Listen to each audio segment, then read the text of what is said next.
இயேசு கிறிஸ்து நாமத்தினாலே உங்களுக்கு சமாதானத்தை தெரிவித்துக் கொள்கிறேன். இன்றைக்கு நான் பார்க்க இருக்கக்கூடிய ஒரு தலைப்பு என்னவென்றால், இம்மானுவேல் என்கின்ற அந்த நாமத்தின் முக்கியத்துவம் என்ன, இம்மானுவேல் என்கின்ற அந்த பெயரினுடைய முக்கியத்துவம் என்ன என்கின்ற ஒரு தலைப்பில் நாம் இன்றைக்கு பார்க்க இருக்கிறோம். அதாவது இன்றைக்கு கிறிஸ்மஸ் நாளிலே அநேக சபைகளிலே இன்றைக்கு இந்த இம்மானுவேல் என்கின்ற அது பெயரை தவிர்த்துவிட்டு எந்த ஒரு பிரசங்கமும் இருந்திருக்க வாய்ப்பில்லை. அப்படிப்பட்ட ஒரு முக்கியமான அந்த ஒரு பெயரினுடைய இது முக்கியத்துவம் என்ன, இதிலிருந்து நாம் கற்றுக்கொள்ளக்கூடிய பாடம் என்ன, இது வாழ்க்கைக்கு நாம் எப்படி நாம் எடுத்துக்கொள்ளலாம் என்கின்ற இது போன்ற முக்கியமான ஒரு காரியங்களை இந்த ஒரு காணொளியிலே நாம் பார்க்க இருக்கிறோம். இம்மானுவேல் என்கின்ற இந்த பெயரினுடைய அர்த்தம் தேவன் நம்மோடு.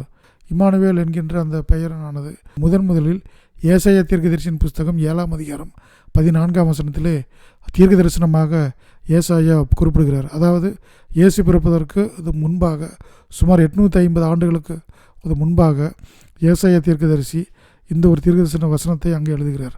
அது என்னவென்றால், அடையாளத்தை கொடுப்பார், இதோ ஒரு கன்னிகை கர்ப்பவதியாகி ஒரு குமாரனை பெறுவாள், அவருக்கு இம்மானுவேல் என்று பெயரிடுவாள்.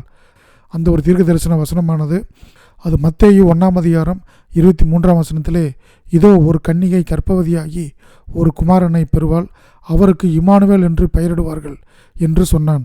இம்மானுவேல் என்பதற்கு தேவன் நம்மோடு இருக்கிறார் என்று அர்த்தமாம். தேவன் நம்மோடு என்றால், தேவன் இந்த உலகத்திலே ஒரு மனிதனாக நம்மிடத்திலே அவர் இருந்திருக்கிறார், நம்மோடு இருக்கிறார் என்பது தான் அதனுடைய பொருள். தேவனுடைய குமாரனான இயேசு கிறிஸ்து அது பரலோகத்திலிருந்து இந்த பூமியில் அது மனிதனாக அவதரித்து இந்த உலகத்திலே 33.5 ஆண்டுகள் வாழ்ந்திருக்கிறார். அது மனிதர்களுக்கு என்னென்ன துன்பங்கள் ஏற்படுமோ, என்னென்ன கஷ்டங்கள் ஏற்படுமோ, என்னென்ன சோதனைகள் ஏற்படுமோ, அதே காரியங்களை இயேசு கிறிஸ்துவும் அந்த காலகட்டங்களிலே அவர் எதிர்கொண்டார். அதே போன்று இயேசு கிறிஸ்துவனுடைய அந்த இது பிறப்பானது ஆவியானவர் மூலமாக கன்னிமரியால் கர்ப்பம் தரித்தார். அப்பொழுது இயேசு கிறிஸ்துவிற்கு அது மனிதருடைய ஒரு குணநலமும் அதே போன்று தேவனுடைய குணநலமும் அவரிடத்தில் இருந்தது. முழு மனிதனாகவும் அது முழு தேவனாகவும் இந்த உலகத்தில் இருந்திருக்கிறார். ஸோ தேவனுக்கு சமமாக நிகரான தேவனுடைய குமாரன் தான் இயேசு கிறிஸ்து. அவர் தேவனுக்கு நிகரானவர் என்பதை வேதாகமத்தில் அநேக இடங்களிலே நாம் இது படிக்கிறோம். அந்த வசனங்களை நாம் பார்க்கும் பொழுது எபிரேயர் 1ஆம் அதிகாரம் 1லிருந்து 3 வசனங்களை சென்று படிக்கும் பொழுது, பூர்வ காலங்களில் பங்கு பங்காகவும் வகை வகையாகவும் தீர்க்கதரிசிகள் மூலமாய் பிதாக்களுக்கு திருவுளம் பற்றின தேவன் பழைய ஏற்பாட்டின் காலகட்டங்களிலே நேரடியாகவும் தீர்க்க தரிசனங்களின் இது மூலமாகவும் தேவன் அந்த அப்போது இருந்த ஜனங்களிடத்திலே இடைப்பட்டார். அதே போன்று இந்த ஒரு கடைசி நாட்களில் நாம் இன்றைக்கு வாழ்ந்து கொண்டிருக்கிற இந்த கடைசி நாட்களில் அவர் குமாரன் மூலமாக, குமாரன் இயேசு கிறிஸ்துவின் மூலமாக நமக்கு திருவுளம் பற்றினார். இவரை சர்வத்துக்கும் சுதந்திரவாளியாக நியமித்தார், இவரை கொண்டு உலகங்களையும் உண்டாக்கினார் என்று மிகவும் தெளிவாக இயேசு கிறிஸ்து தான் இந்த உலகங்களை உண்டாக்கினார் என்று குறிப்பிடுகிறார். அதாவது தேவன் வார்த்தையினாலே எல்லா உலகங்களும் உண்டாகின. அப்பொழுது தேவனுடைய வார்த்தையாக செயல்பட்டவர் இயேசு கிறிஸ்து. அதே போன்று இவர் என்றால் இங்கே இயேசுவை குறிக்கிறது. அவருடைய என்பது தேவனை குறிக்கிறது. இவர் அவருடைய மகிமையின் பிரகாசமும் அவருடைய தன்மையின் சொரூபமாய் இருந்து சர்வத்தையும் தம்முடைய வல்லமையுள்ள வசனத்தினாலே தாங்குகிறவராய் தம்மாலே தாமே நம்முடைய பாவங்களை நீக்கும் சுத்திகரிப்பை உண்டு பண்ணி உன்னதத்திலுள்ள மகத்துவமானவருடைய வலது பார்சத்தில் உட்கார்ந்தார் என்று குறிப்பிடுகிறது. அப்பொழுது தேவனுக்கு நிகராக இயேசு கிறிஸ்து இப்பொழுது வலது பார்சத்திலே உட்கார்ந்திருக்கிறார்.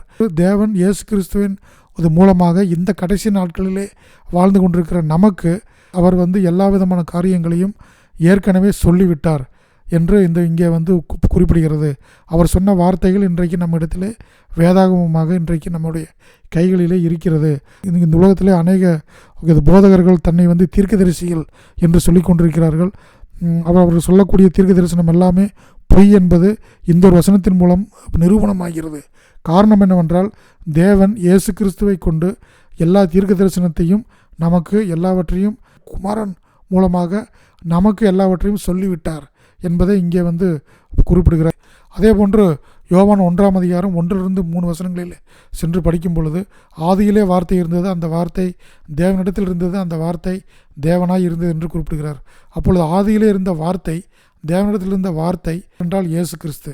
அவர் ஆதியிலே தேவனோடு இருந்தார், சகலமும் அவர் மூலமாய் உண்டாயிற்று, உண்டானதொன்றும் அவரல்லாமல் உண்டாகவில்லை என்று இந்த இடத்திலே தேவனோடு இருந்தவர் இயேசு கிறிஸ்து, தேவனுடைய வார்த்தையாக இருந்தவர் இயேசு கிறிஸ்து என்று மிக தெளிவாக இந்த வசனங்கள் குறிப்பிடுகின்றன. அதே போன்று யோவான் 1:14-15 வசனங்களிலே அந்த வார்த்தை மாமிசமாகி, அந்த தேவனோடு இருந்த வார்த்தையானது மாமிசமாகி அவர் கிருபையினாலும் சத்தியத்தினாலும் நிறைந்தவராய் நமக்குள்ளே வாசம் பண்ணினார். அதுதான் இம்மானுவேல். நமக்குள்ளே அவர் வாசம் பண்ணினார், இம்மானுவேலராக இருந்தார். அவருடைய மகிமையை கண்டோம். அது பிதாவுக்கு ஒரே பேரானவராகிய மகிமைக்கு ஏற்ற மகிமையாகவே இருந்தது. யோவான் அவரை குறித்து சாட்சி கொடுத்து, எனக்கு பின் வருகிறவர் எனக்கும் இது முன்னிருந்தவர், ஆகையால் அவர் என்னிலும் மேன்மையுள்ளவர் என்று நான் சொல்லியிருந்தேனே, அவர் இவர்தான் என்று சத்தமிட்டு கூறினான். அதே போன்று இன்னொரு வசன பகுதி யோவான் 14:8-10 வசனங்கள். இது பிலிப்பு அவரை நோக்கி, ஆண்டவரை, பிதாவை எங்களுக்கு காண்பியும், அது எங்களுக்கு போதும் என்றான். அதற்கு இயேசு, இது பிலிப்புவே, இவ்வளவு காலம் நான் உன்னுடனே கூட இருந்தும் நீ என்னை அறியவில்லையா? என்னை கண்டவன் பிதாவை கண்டான். அப்படி இருக்க பிதாவை எங்களுக்கு காண்பியும் என்று நீ எப்படி சொல்லுகிறாய்? நான் பிதாவிலும் பிதா என்னிலும் இருக்கிறதே நீ விசுவாசிக்கிறது இல்லையா? நான் உங்களுடனே சொல்லுகிற வசனங்களை என் சுயமாய் சொல்லவில்லை, என்னிடத்தில் வாசமாய் இருக்கிற பிதாவானவரே இந்த கிரியைகளை செய்து வருகிறார் என்று அவர் மிக தெளிவாக, பிதா என்னிலும் நான் அவரிலும் நாம் வாசம் செய்கிறோம், என்னை கண்டவன் பிதாவை கண்டான் என்று இயேசு கிறிஸ்து இந்த இடத்திலே குறிப்பிடுகிறார். யோவான் 8:58 வசனத்திலே, அதற்கு இயேசு, ஆபிரகாம் இருக்கிறதற்கு முன்னமே நான் இருக்கிறேன் என்று மெய்யாகவே உங்களுக்கு சொல்லுகிறேன் என்கிறார். அந்த காலகட்டங்களிலேயும் இப்பொழுதும் யூதர்கள் தகப்பனாக எண்ணக்கூடிய நபர் யார் என்றால் ஆபிரகாமைத்தான் அவர்கள் தங்களுடைய தகப்பனாக எண்ணுகிறார்கள். ஸோ அப்படிப்பட்ட ஒரு ஆபிரகாமை மேன்மையாக எண்ணக்கூடிய யூதர்கள் மத்தியிலே தேவன் ஆபிரகாம் உண்டாகிறதற்கு முன்னமே நான் இருந்தேன், நான் தேவனோடு இருந்தேன் என்பதை அவர் இந்த இடத்துல உறுதி செய்கிறார். அது எதை குறிக்கிறது என்றால், இயேசு கிறிஸ்துவும் தேவனோடு இருந்தவர், இப்பொழுது தேவனோடு இருக்கிறார். அதான் இது வலது பார்சத்திலே இருக்கிறார். அவர்தான் இம்மானுவேலராக இந்த பூமியில் 33 ஆண்டுகள் நம்மோடு வாசம் செய்தார் என்கின்ற ஒரு காரியமானது நமக்கு இந்த வசனப்பகுதியிலிருந்து உறுதியாகிறது. தேவனுக்கு இருக்கக்கூடிய மேன்மை மிகப்பெரிய மேன்மை. அவர் ஏன் இந்த உலகத்திலே மனிதனாக இது பிறந்து அது மனிதர்களாக இருக்க வேண்டும் என்கின்ற ஒரு கேள்வி நமக்கு வருகிறது. அதற்கு வேதாகமத்தின்படி அடியன் எடுத்துக்கொண்ட ஒரு முக்கியமான காரணங்களை இந்த இடத்துல குறிப்பிடுகிறேன். தேவன் ஏன் இந்த உலகத்திலே அது மனிதனாக இது பிறந்தார் என்று.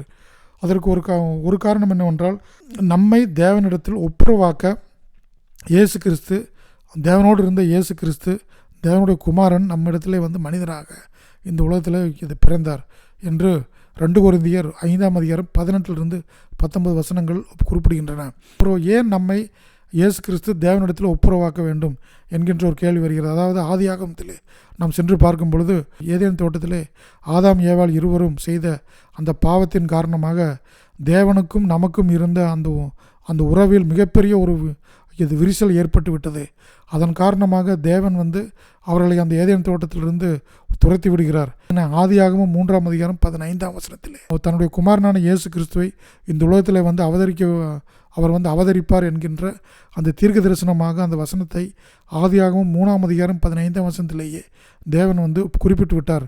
எனவே அப்படிப்பட்ட அந்த உறவிலே நமக்கும் தேவனுக்கும் இடையே இருக்கக்கூடிய அந்த உறவில் ஏற்பட்ட அந்த ஒரு விரிசலை சரி செய்வதற்காக இயேசு கிறிஸ்து இந்த பூமியிலே நம்மிடத்திலே இந்த மனிதனாக இது பிறந்தார். அதே போன்று நம்மை பாவத்திலிருந்து மீட்பதற்காக, இது மத்தேயு 1:21 வசனத்திலே நம்மை பாவத்திலிருந்து மீட்பதற்காக அவர் இந்த உலகத்தில் பிறந்தார். நமக்கு இது மனிதர்களாகிய நமக்கு தேவனுடைய அன்பு எப்படிப்பட்டது என்பதை வெளிப்படுத்துவதற்காகவும் அவர் இந்த உலகத்தில் இது பிறந்தார். யோவான் 3:17 வசனத்தில் சென்று பார்க்கும் பொழுது, தேவன் தம்முடைய ஒரே பேரான குமாரனை இது விசுவாசிக்கிறவன அவன் கெட்டுப்போகாமல் நித்திய ஜீவன் அடையும் அவரை தந்துருளி இவ்வளவாய் உலகத்தில் அன்பு கூர்ந்தார். நான் படிக்கும் பொழுது நமக்கு தெரிய வருகிறது தேவனுடைய அன்பு எந்த அளவுக்கு, நம்மேல் வைத்திருக்கிற அன்பு எந்த அளவுக்கு மேன்மையானது என்பதை அவர் தெரிவிப்பதற்காக இந்த உலகத்திலே பிறந்தார். அதே போன்று இது மரணத்தை வெல்லுவதற்காக இயேசு கிறிஸ்து இந்த உலகத்தில் பிறந்தார்.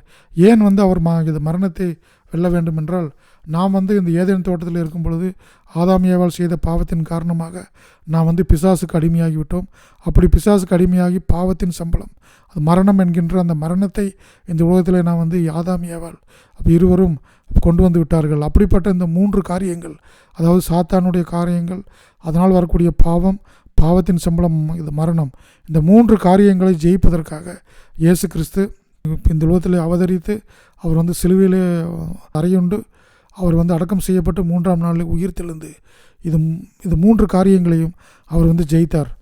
அதே போன்று தீர்க்க தரிசனங்களின் நிறைவேறுதலாக இயேசு கிறிஸ்து இந்த பூமியில் இது பிறந்தார். காரணம் என்னவென்றால் இயேசு கிறிஸ்துவை பற்றிய தீர்க்க தரிசனங்கள் இது பழைய ஏற்பாட்டில் 300க்கும் மேற்பட்ட தீர்க்க தரிசனங்கள் இருக்கின்றன. அந்த தீர்க்க தரிசனங்களினுடைய ஒரு நிறைவேறுதலாக இயேசு கிறிஸ்து இந்த பூமியில் பிறந்தார். அதே போன்று நாம் எவ்வாறு வாழ வேண்டும் என்பதை குறிப்பிடுவதற்காக அவர் இயேசு கிறிஸ்து இந்த உலகத்தில் பிறந்தார்.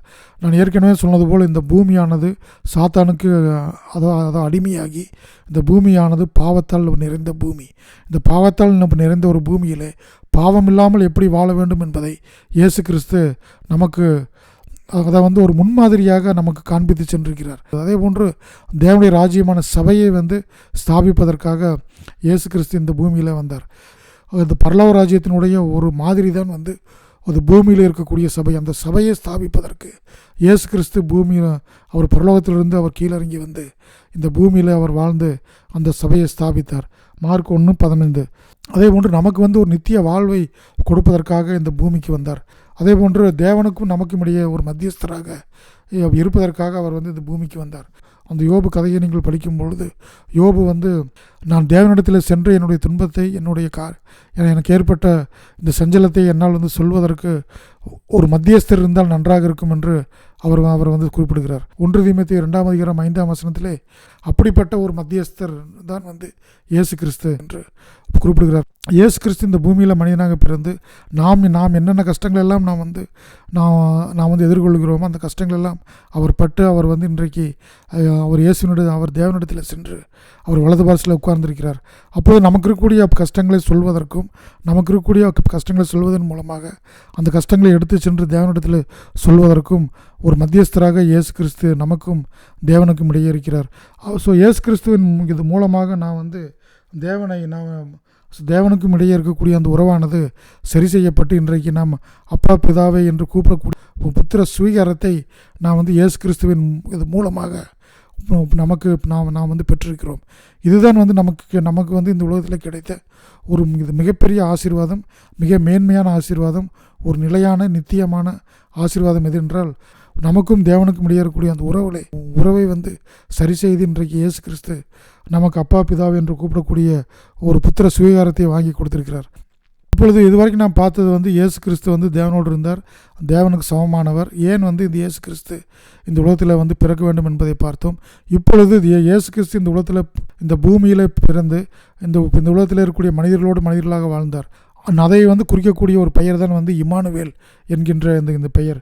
அப்பொழுது இந்த இம்மானுவேல் என்கின்ற இந்த பெயரினுடைய முக்கியத்துவம், தேவன் நம்மோடு என்கின்ற அந்த பெயரினுடைய முக்கியத்துவம் என்ன என்று பார்க்கும் பொழுது நீங்கள் ஹிப்ரு பைபிள் என்று சொல்லக்கூடிய எபிரேய பைபிளிலே நீங்கள் எடுத்து பழைய ஏற்பாட்டை வாசித்து பார்க்கும் பொழுது அந்த இடத்துல தேவனுடைய குணநலங்கள் பண்பு நலன்களை பொறுத்து அந்த இடத்துல தேவனுக்கு பல்வேறு விதமான இது பெயர்கள் கொடுக்கப்பட்டிருக்கிறது.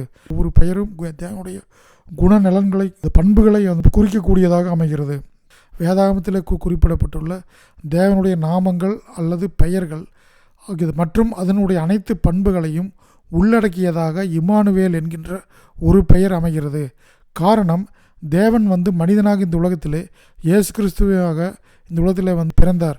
அவ்வாறு இது பிறக்கும் பொழுது அவர் மனிதர்களோடு மனிதர்களாக அவர் இது முழுமையான ஒரு மனிதராக அவர் நம்மோடு சஞ்சரித்தார். இம்மானுவேலராக இயேசு சஞ்சரித்தார். அது எவ்வாறு என்பதை இப்பொழுது இருக்கக்கூடிய ஒரு தேவனுடைய 10 பெயர்களை வைத்து நாம் பார்க்கலாம். இது முதல் பெயர் என்னவென்றால் எலோஹிம் என்கின்ற ஒரு பெயர். எலோஹிம் என்றால் அதை பன்மையில் குறிப்பிடக்கூடிய திரித்துவம் என்கின்ற அவரை பற்றி குறிப்பிடுவது தான் எலோஹிம். அந்த எலோஹிம் என்கின்ற அந்த ஒரு பன்முகத்தன்மையிலே தேவன் இருக்கிறார். ஆவியானவர் இருக்கிறார், குமாரனான இயேசு கிறிஸ்து இருக்கிறார். அந்த 3 நபர்களையும் குறிக்கக்கூடிய ஒரு பெயர் தான் வந்து எலோகிம். இந்த ஒரு பெயரானது எந்த இடத்துல வருகிறது என்றால், எங்கெங்கெல்லாம் வந்து வேதாகமத்திலே தேவன் வந்து சிருஷ்டிகராக இருக்கிறாரோ அந்தந்த இடத்துல வரக்கூடிய பெயர் தான் எபிரேய பைபிளில் கொடுக்கப்பட்ட அந்த பெயர் தான் வந்து எலோகிம் என்கின்ற பெயர். பண்பு என்னவென்றால் மகா மகிமை பொருந்திய சிருஷ்டிப்பின் தேவன் என்பதுதான் அதனுடைய பண்பு. அதே போன்று இயேசு கிறிஸ்துவை நாம் எடுத்துக்கொண்டோம் என்றால் எல்லாவற்றையும் சிருஷ்டித்தவர் இயேசு கிறிஸ்து என்று கொலோசையர் 1:16 அதே போன்று யோவான் 1:1-3 நாம் பார்த்தோம். அப்பொழுது கொலோசையர் 1:16 என்னவென்றால், ஏனென்றால் அவருக்குள் என்றால் இயேசுவுக்குள் சகலமும் சிருஷ்டிக்கப்பட்டது, பரலோகத்தில் உள்ளவைகளும் பூலோகத்தில் உள்ளவைகளுமாகிய காணப்படுகிறவைகளும் காணப்படாதவைகளுமான சகல வஸ்துக்களும், சிங்காசனங்களானாலும் கர்த்தத்துவங்களானாலும் துரைத்தனங்களானாலும் அதிகாரங்களானாலும் சகலமும் அவரை கொண்டு அவருக்கென்றும் சிருஷ்டிக்கப்பட்டது என்று குறிப்பிடுகிறது. அப்பொழுது இயேசு கிறிஸ்து சிருஷ்டிகராக இருந்தார் என்பது தேவனைப் போல. தேவன் வார்த்தையாக இருந்தார், அந்த வார்த்தை வந்து இயேசு கிறிஸ்துவாக இருந்து எல்லாவற்றையும் அவர் சிருஷ்டித்தவர் இயேசு கிறிஸ்து என்று நமக்கு தெரிய வருகிறது. எனவே இம்மானுவேலராக இருக்கிற இயேசு கிறிஸ்து தேவனுடைய குணநலமான அதை வந்து சிருஷ்டிப்பின் காரியத்திலேயும் இயேசு கிறிஸ்து இருந்திருக்கிறார் என்பது நமக்கு தெரிய வருகிறது. அதே போன்று யெகோவா அடோனாய் என்றால் சகலத்தையும் ஆளுகை செய்து அதிகாரம் கொண்ட கர்த்தர் என்று பொருள். அது ஆதியாகமம் 15:2 அது வருகிறது. அப்பொழுது இயேசு கிறிஸ்துவை நாம் எடுத்துக்கொண்டோம் என்றால் மத்தேயு 28:18 இயேசு சமீபத்தில் வந்து அவர்களை நோக்கி வானத்திலும் பூமியிலும் சகல அதிகாரமும் எனக்கு கொடுக்கப்பட்டிருக்கிறது என்று குறிப்பிடுகிறார். தேவனுக்கு இருக்கக்கூடிய அதே பண்பு அடோனாய் என்கின்ற பண்பை இம்மானுவேல் என்கின்ற பெயரை கொண்ட இயேசு கிறிஸ்துவும் கொண்டிருந்தார் என்பது இந்த வசனத்தின் மூலம் நிரூபணமாகிறது. நமக்கு இருக்கக்கூடிய ஒரு மிகப்பெரிய ஒரு பலம் என்னவென்றால், இயேசு கிறிஸ்து வானத்திலும் பூமியிலும் சகல அதிகாரத்தையும் கொண்டிருக்கக்கூடிய இயேசு கிறிஸ்துவை நாம் இரட்சகராக ஏற்றுக்கொண்டிருப்பது என்கின்ற ஒரு தைரியம் நமக்கு வருகிறது. அது மூன்றாவதாக யெகோவா நிசி என்கின்ற ஒரு பெயர். இது வந்து கர்த்தர் என் வெற்றியின் பதாகை என்று யாத்திராகமம் 17:15 இது மோசே குறிப்பிடுகிறார். அப்பொழுது இது வெற்றியின் பதாகை வந்து தேவன் என்றால் இயேசு கிறிஸ்துவும் எல்லாவற்றையும் வெற்றி சிறந்தார். இந்த உலகத்தில் வந்து சோதனைகளை ஜெயித்தார், பாவத்தை ஜெயித்தார், இது மரணத்தை ஜெயித்தார் என்று நாம் வந்து எல்லாவற்றையும் அவர் வந்து இது வெற்றி சிறந்தார் என்று யோவான் 16:33 அவர் வந்து குறிப்பிடுகிறார். இப்போ என்னிடத்தில் உங்களுக்கு சமாதானம் உண்டாயிருக்கும் பொருட்டு இவைகளை உங்களுக்கு சொன்னேன். உலகத்திலே உங்களுக்கு உபத்திரவம் உண்டு, ஆனாலும் திடன் கொள்ளுங்கள், நான் உலகத்தை ஜெயித்தேன் என்றும். இம்மானுவேலராக இருக்கக்கூடிய இயேசு கிறிஸ்து நம்மோடு இருக்கிறார் என்கின்ற அந்த ஒரு தைரியம் நமக்கு இருக்கும் பொழுது நாமும் அவரை போல உலகத்தை ஜெயிக்க முடியும். அதாவது உலகத்தில் வரக்கூடிய எல்லா விதமான சோதனைகள், பிரச்சனைகள், ஆவிக்குரிய காரியங்கள் எல்லாவற்றையும் நம்மால் ஜெயிக்க முடியும் என்கின்ற ஒரு தைரியம் நமக்கு கிடைக்கும் என்பது இந்த வசனத்தின் மூலம் நமக்கு தெரிய வருகிறது. அதே போன்று யெகோவா சம்மா என்றால் கர்த்தர் இருக்கிறார் என்று எசேக்கியா 48:35 குறிப்பிடுகிறார். அதே போன்று இயேசு கிறிஸ்துவை நாம் எடுத்துக்கொண்டோம் என்றால் யோவான் 1:51 குறிப்பிடுகிறார். இதன் மூலம் நாம் தெரிந்து கொள்கிறோம். அதே போன்று யெகோவா ரோகி, கர்த்தர் என் மேய்ப்பராய் இருக்கிறார் என்று சங்கீதம் 23:1 அவர் வந்து குறிப்பிடுகிறார். அதே போன்று இயேசு கிறிஸ்து யோவான் 10:11 நானே நல்ல மேய்ப்பன் ஆடுகளுக்காக தன் ஜீவனை கொடுக்கிறான் என்று குறிப்பிடுகிறார். இயேசு கிறிஸ்துவும் உறுதி செய்கிறார். அதே போன்று ஆறாவதாக யெகோவா ஈரே என்கின்ற ஒரு பெயர். அது வந்து தேவைகளை சந்திப்பவர் என்று ஆதியாகமம் 22:14 குறிப்பிடுகிறார். அப்பொழுது நம்மளை தேவைகளை சந்திக்கிறவர் தேவன். அப்பொழுது இயேசு கிறிஸ்துவும் வந்து மனித குலத்தின் மிக முக்கியமான ஒரு தேவை என்னவென்றால் ரட்சிப்பின் தேவை. அந்த ஒரு ரட்சிப்பை வழங்குகிறவர் இயேசு கிறிஸ்து ஒருவர் தான் என்று யோவான் 6:35 இயேசு அவர்களை நோக்கி ஜீவ அப்பம் நானே, என்னிடத்தில் வருகிறவன் ஒரு காலம் அது பசியடையான் என்னிடத்தில் குறிப்பிடுகிறார். அப்பொழுது ஜீவ அப்பத்தை அவர் வந்து நமக்கு தருகிறவராக இயேசு கிறிஸ்து இருக்கிறார். அப்படிப்பட்ட ஜீவ அப்பம் இயேசு கிறிஸ்து, அவரை ஏற்றுக்கொண்டிருக்கக்கூடிய நமக்கு அந்த ரட்சிப்பை வழங்கக்கூடியவராக இம்மானுவேலராக இருக்கக்கூடிய இயேசு கிறிஸ்து. அதே போன்று யெகோவா ஷாலோம் என்றால் சமாதானத்தின் கர்த்தர் என்று பெயர். அது நியாயாதிபதிகள் 6:24 அவர் வந்து குறிப்பிடுகிறார். அதே போன்று இப்போ இயேசு கிறிஸ்துவும் சமாதான பிரபு என்று இப்போ ஏசாயா தீர்க்கதரிசி புஸ்தகம் 9ஆம் அதிகாரம் 6ஆம் வசனத்திலேயும் அவர் குறிப்பிடுகிறார். அதே போன்று யோவான் 14ஆம் அதிகாரம் 27ஆம் வசனத்திலேயும் சமாதானத்தை உங்களுக்கு வைத்து போகிறேன், என் சமாதானத்தையே உங்களுக்கு கொடுக்கிறேன் என்று குறிப்பிடுகிறார். அப்பொழுது இம்மானுவேலராக இருக்கக்கூடிய இயேசு கிறிஸ்து சமாதானத்தின் தேவனாகவும் இருக்கிறார் என்பது நமக்கு தெரிய வருகிறது.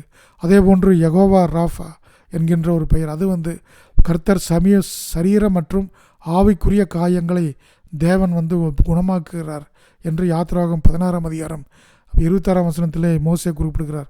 அப்படிப்பட்ட ஒரு நோயுற்றவர்களை குணமாக்கவும் பாவங்களை மன்னிக்கவும் இயேசு கிறிஸ்து இந்த உலகத்திற்கு வந்தார் என்று மத்தேயு 9ஆம் அதிகாரம் 6ஆம் வசனத்திலே குறிப்பிடுகிறார். பூமியிலே பாவங்களை மன்னிக்க மனுஷகுமாரனுக்கு அதிகாரம் உண்டென்றும் நீங்கள் அறிய வேண்டும் என்று விரும்புகிறேன் என்று இயேசு கிறிஸ்து குறிப்பிடுகிறார். அப்பொழுது தேவன் எவ்வாறு சரீரம் மற்றும் ஆவிக்குரிய காயங்களுக்கு ஒரு மருந்தாக இருந்தாரோ அதே போன்றுதான் இயேசு கிறிஸ்துவும் இந்த உலகத்தில் இருந்த பொழுது எல்லாவற்றையும் நோயுற்றவர்களை குணமாக்கி பாவங்களை மன்னித்தார். அப்படிப்பட்ட அந்த இம்மானுவேலராக இருந்த இயேசு கிறிஸ்துவுக்கு இருந்த யெகோவா ராஃபா என்கின்ற அந்த குணமானது இருந்தது என்பது இந்த ஒரு வசனத்தின் மூலமாக நமக்கு தெளிவாக தெரிகிறது. அதே போன்று யெகோவா சிட்கேனோ என்கின்ற ஒரு பெயர், அது என்னவென்றால் நமக்கு நீதியாக இருக்கிற கர்த்தர் என்று எரேமியா 23:16 குறிப்பிடுகிறார்.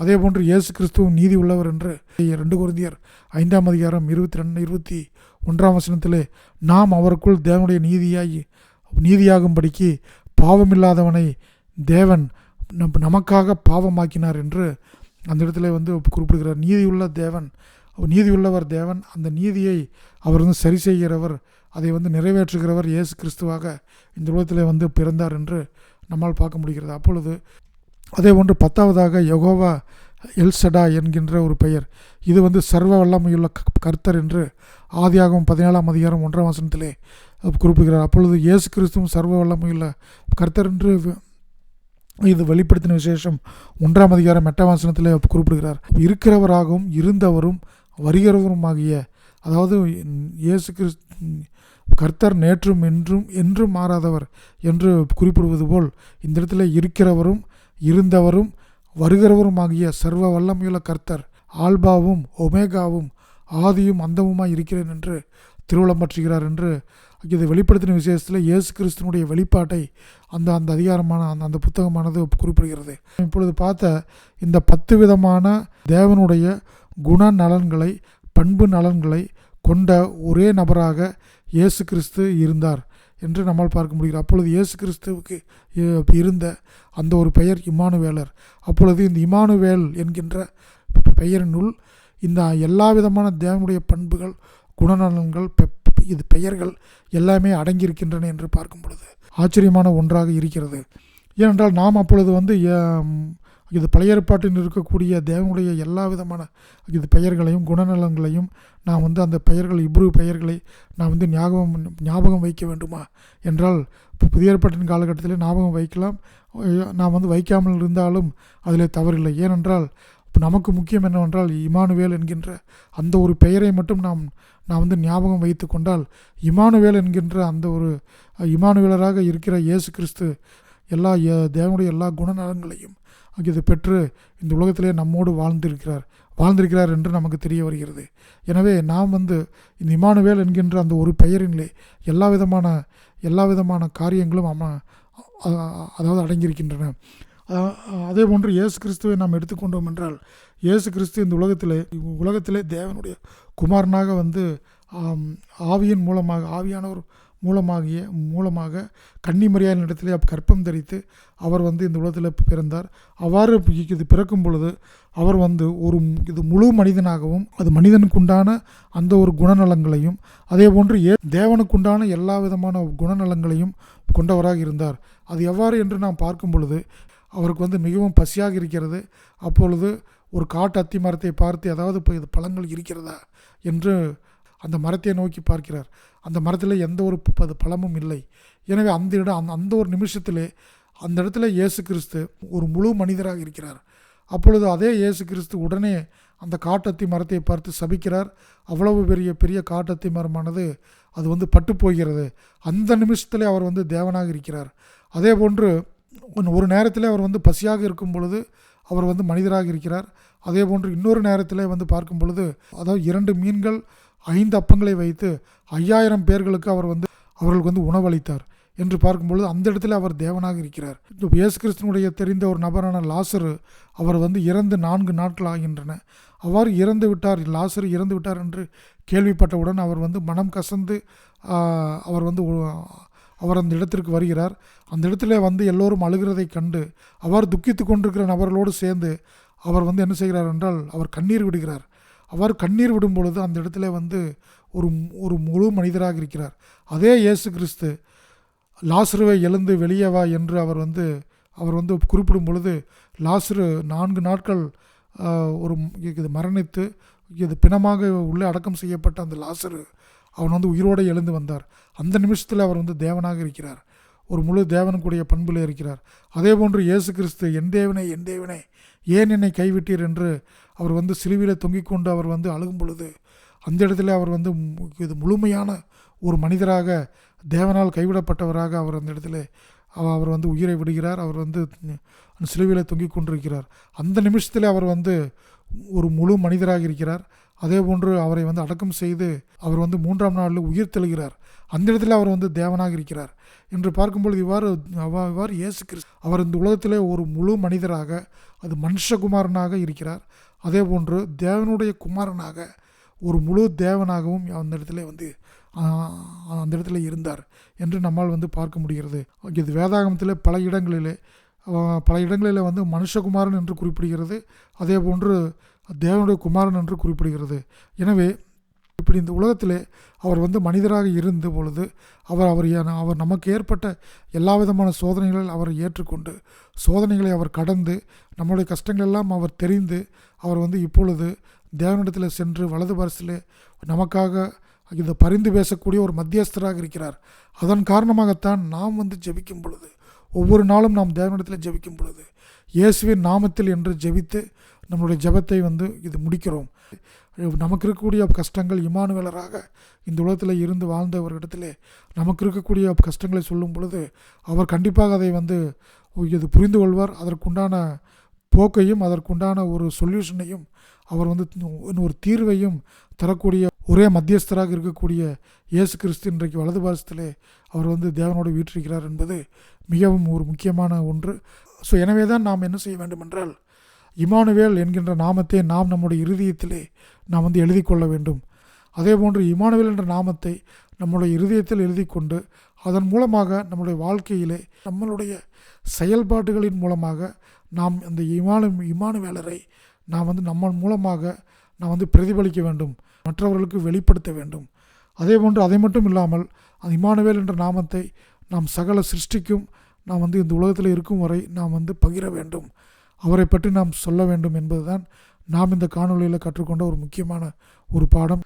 தேவன் தாமே இந்த காணொளியை பொறுமையாக கேட்டுக்கொண்டிருந்த ஒவ்வொரு சகோதர சகோதரிகளையும் இம்மானுவேலராக இருக்கிற இயேசு கிறிஸ்து நம்மை ஆசீர்வதிப்பாராக. ஆமென்.